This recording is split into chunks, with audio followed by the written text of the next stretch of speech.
भाषण में केवल और केवल कांग्रेस सरकार के कहने के मुताबिक जो लिखा हुआ था वो बुलवाना था, वो असत्य है और वास्तव में धरातल पर इन्होंने कोई काम नहीं किया।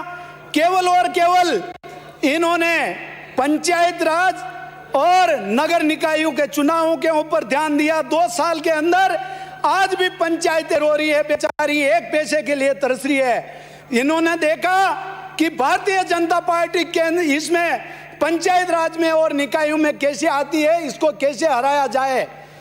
सभापति महोदय, आपके माध्यम से मैं बताना चाहता हूं, जो कांग्रेस का वार्ड है जहां पर ज्यादा वोट मिलते हैं और जहां पर 1000 का वार्ड था उसको 2 कर दिया, और हमारे 1200 और 1500 जो बीजेपी के वार्ड थे उनको 1 रखा। कैसे वार्डों की संख्या ज्यादा आए और हमारे जीत कर आए, हम सभापति बनाए, मेयर बनाए और हमारा पंचायत इकाई में हमारा कैसे दबदबा बने। और तो और आपने जो यह 2 वर्ष के अंदर मेरी विधानसभा के अंदर जो अभी मेरे भाई जो अमृत जी ने बताया, 2 साल के अंदर सभी वक्ताओं ने वो बोला है, 2 साल के अंदर पूर्व सरकार का जो काम किया हुआ रोडों का, आज भी वो रोडें बेचारी तरस रही है। वो ठेकेदारों का पेमेंट नहीं हुआ, ठेकेदार बेचारा कहता है कि हमारा पेमेंट दे तो हम काम करें, पेमेंट ही नहीं है। जो पूर्व में 2018 में रोडों का काम किया था, गिट्टी बॉर्डर सब बच की लग गई थी, उनको अधूरा छोड़कर इस बरसात के अंदर वो रोडों के मतलब पुलिया भी टूट गई। वो रोडों के अंदर दोबारा डंबर करने की वजह से ही चुकी हुई थी, उसको डंबर के पैसे नहीं दिए। ठेकेदार कहता था मेरे को कुछ भी पैसे दे दे तो मैं काम करा दूं।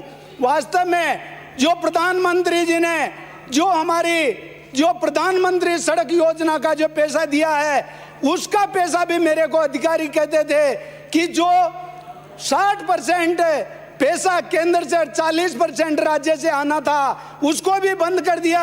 वहां तक कि हमारे रोडों के अंदर पेच निकालने तक का पैसा नहीं है। जब हम पीडब्ल्यूडी में और जिला कलेक्टर महोदय को कहते हैं तो जिला कलेक्टर महोदय पीडब्ल्यूडी को कहते हैं, पीडब्ल्यूडी के अधिकारी कहते हैं, जब हम उनको कहते हैं कि हम धरना प्रदर्शन रोड जाम करेंगे, कि कल करते हो जो आज करो, हमारे को पैसे देवे तो हम पेच निकाले। आए दिन दुर्घटना हो रही है और आए दिन वो पेच वर्क नहीं निकाल पा रहे हैं। हमारी शहर के नजदीक की पेरा पेरी एरिया के अंदर भी पीडब्ल्यूडी की रोडें हैं, वो उनका पेच तक नहीं निकला है।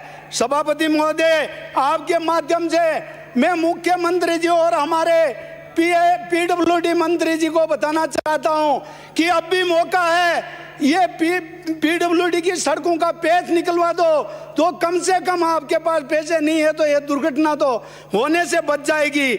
यहां तक कि सभापति महोदय, आपके माध्यम से मैं बताना चाहता हूं, मुख्यमंत्री जी कहते हैं कि प्रवासी मजदूर और बाहर से जो मजदूरों को आने वालों को हम उनके घर तक पहुंचाया।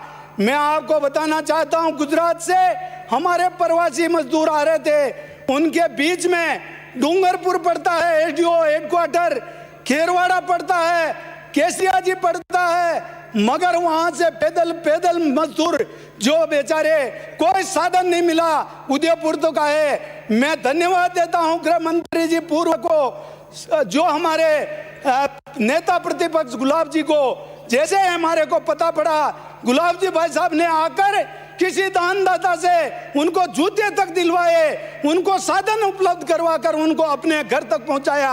और वो बातें करते हैं कि हमने रेलें लगाई, हमने बसें लगाई, मगर ये गुजरात से यहाँ राजस्थान के जो प्रवासी मजदूर हैं उनके भी ये व्यवस्था नहीं कर पाए।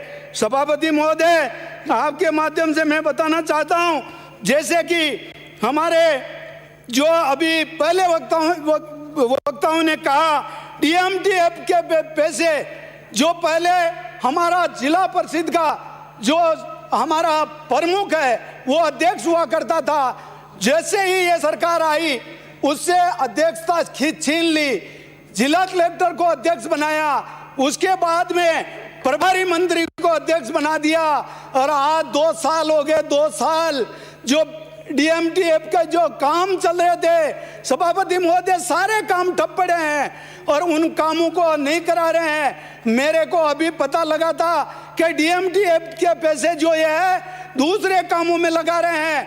मैं सभापति आपके सामने चेतावनी देना चाहता हूं कि हमारे वहाँ ट्राइबल के अंदर जो माइनिंग डिपार्टमेंट से करोड़ों रुपए आ रहे हैं, आज भी हमारे उदयपुर से जो जावर माइंस है, जामरकोटला माइंस है, अनेक हमारी माइंसों से जो ये पैसे आ रहे हैं, उन पैसों को 400 करोड़ रुपए आज भी हमारा जमा है।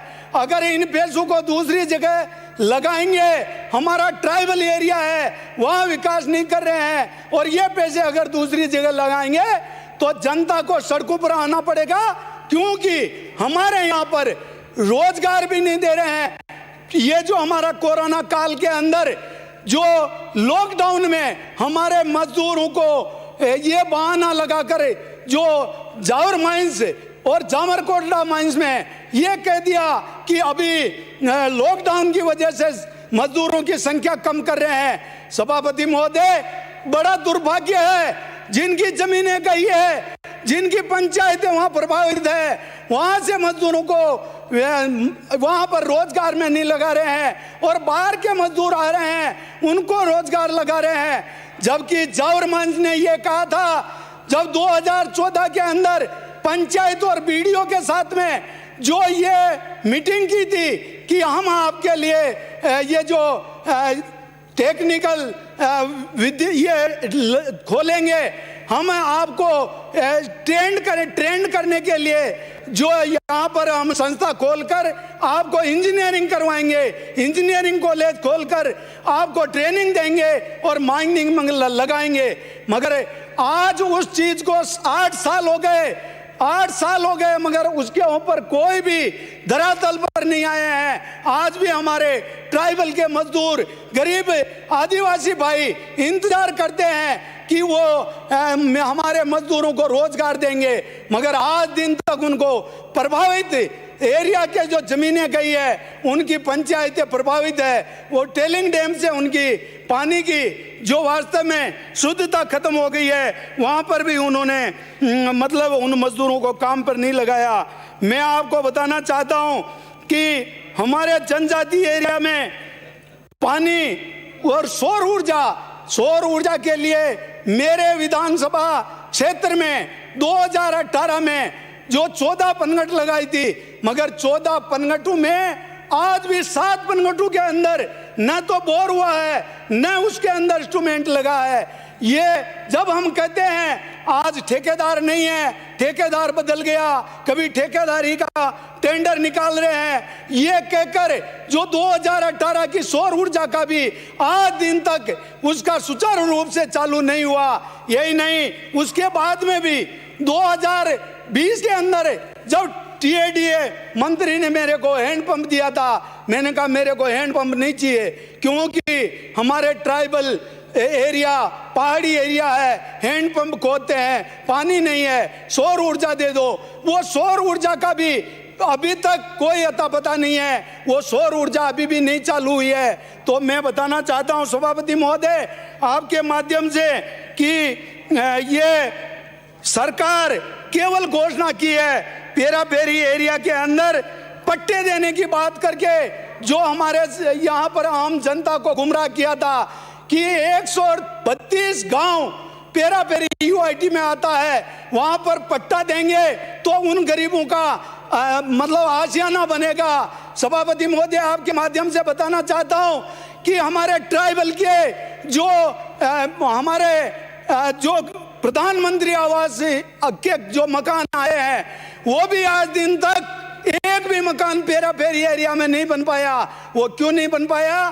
क्योंकि उनको पट्टा नहीं दिया, और जब तक पट्टा नहीं देते हैं तो वो बेचारा वो गरीब जो बीपीएल परिवार का है वो मकान नहीं बना पा रहा है। दुनिया पूरी पंचायतों में 500 700 मकान बन गया, मगर पेरा पेरी के 132 गांव में एक भी प्रधानमंत्री आवास योजना का मकान नहीं बना। सभापति महोदय मैं बताना चाहता हूं कि जब आपने जो चुनाव लड़ा था 2018 में, तब घोषणा की थी कि हमारी सरकार आते ही हम पट्टा दे देंगे। 2 साल हो गया, आपकी सरकार कहां पर सो रही है? आज दिन तक पट्टों के बारे में कोई चर्चा नहीं कर रहे हैं। अगर ये पट्टे दे देंगे तो वास्तव में उन गरीबों का आशियाना बन जाएगा। सभापति महोदय, मोदी जी की बुराई करते हैं, मोदी जी ने कुछ नहीं किया, कुछ नहीं किया।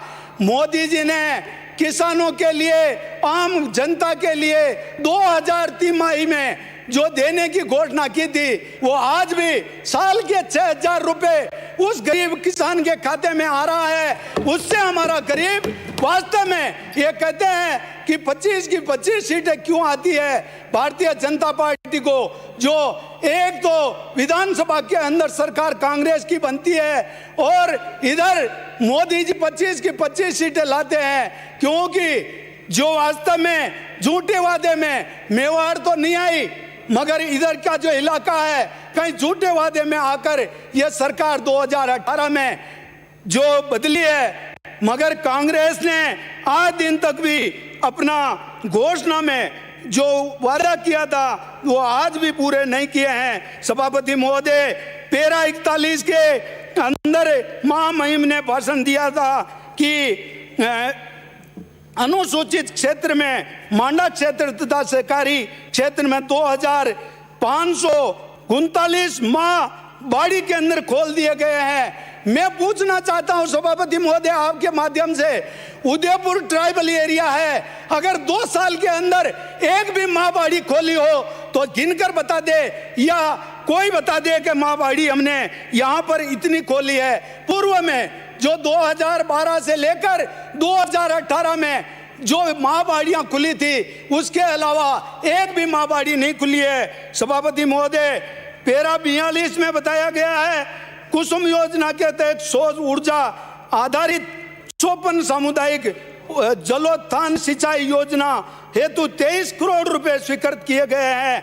सभापति महोदय, इतना पैसा खर्च किया है तो मैं तो आपको पूछना चाहता हूं कि ट्राइबल एरिया जो ग्रामीण विधानसभा के अंदर इतना पैसे में से एक भी अगर ये हमारी कुसुम योजना के माध्यम से सौर ऊर्जा जो अगर लगाई हो तो वो बता दो। झूठे वादे करके हमारे महामहिम से झूठा भाषण दिलवाकर जो ये वाई है, ये बिल्कुल गलत है। पैरा 49 में बताया गया कि राजीव गांधी जल संचय योजना के प्रथम चरण में संग्रहण एवं संरक्षण के 18,000 कार्य पूर्ण हो चुके हैं। सभापति महोदय, मैं बताना चाहता हूं, 1 मिनट सभापति महोदय, अभी मेरे बाकी रह गया थोड़ा सा। जोशी, सभापति महोदय, बिजली की जो बात करूं तो मैं आपको बताना चाहता हूं कि एक हमारा किसान है, बेचारा गरीब है, उसके घर में लाइट का मीटर नहीं है और उसको 1700 रुपए का बिल भरवाने का नोता देकर आ जाते हैं। सभापति महोदय, आपके माध्यम से मैं बताना चाहता हूं कि मैं महामहिम का ये जो अभिभाषण को मैं विरोध करता हूं, सख्त विरोध करते हुए मैं मेरी बात को विराम देता हूं। धन्यवाद। माननीय सभापति महोदय,